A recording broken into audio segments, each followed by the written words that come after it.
Hello दोस्तों, अगर आप इस बार मैट्रिक का परीक्षा देने वाले हैं और अगर आपको मैथ में इस प्रकार के प्रश्नों को हल करने में कोई दिक्कत होता है तो इस वीडियो को मिस मत कीजिएगा। इस प्रकार के क्वेश्चन जो है बोर्ड एग्जाम में हर एक वर्ष पूछा जाता है, 2 नंबर में, 5 नंबर में और ऑब्जेक्टिव में। मैं आपको बिल्कुल ही आसान तरीका से इस प्रकार के प्रश्नों को हल करना सिखाऊंगा। प्रश्न है 6 से विभाज्य प्रथम 40 पूर्णांकों का योगफल निकालें। तो देखिए, हल में हमें 6 से विभाज्य 40 पूर्णांकों का योगफल निकालना है, सम निकालना है। तो हम लिखेंगे हल में कि 6 से विभाज्य प्रथम 40 पूर्णांक, 6 से विभाज्य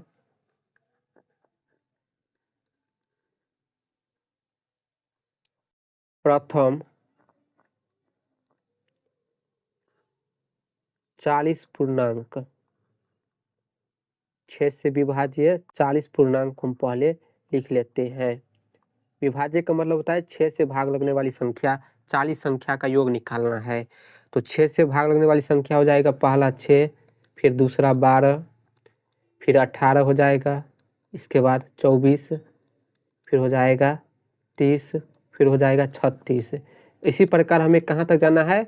40वां पद तक। अंतिम पद जो है 40वां पद है, हमें 40वां पद तक जाना है और इसका हमें योग निकालना है, योगफल।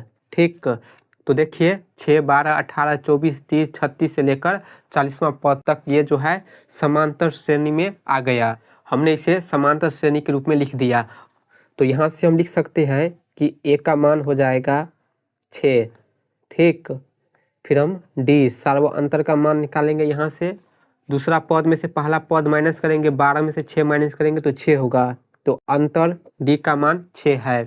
फिर एन का एनवां पद जो है 40 है, एन का मान 40 हो जाएगा।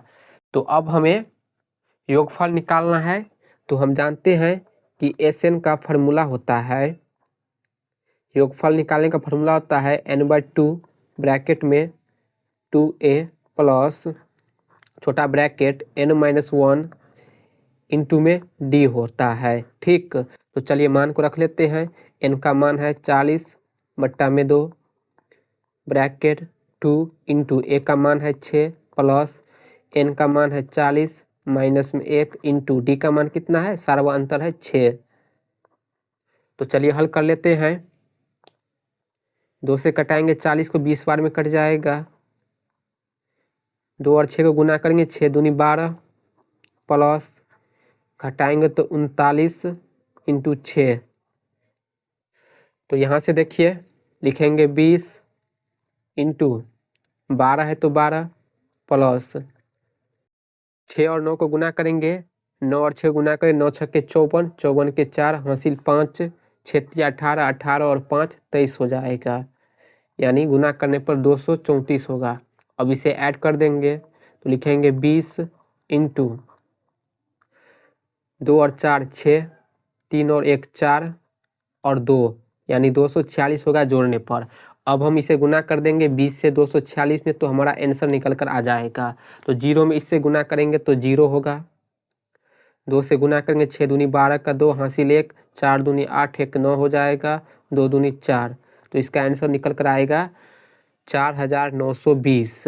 ठीक, 6 से विभाज्य प्रथम 40 पूर्णांकों का योगफल जो है 4920 होगा। तो आपको इस प्रकार पहले समांतर श्रेणी में प्रश्नों को सजा लेना है, उसके बाद आपको ए, डी और एन का मान निकालकर सूत्र में रखकर हम आसानी से योगफल निकाल सकते हैं। वीडियो पसंद आई हो तो वीडियो को लाइक कीजिएगा, वीडियो को ज़्यादा से ज़्यादा शेयर कीजिएगा और चैनल को सब्सक्राइब जरूर कर लीजिए।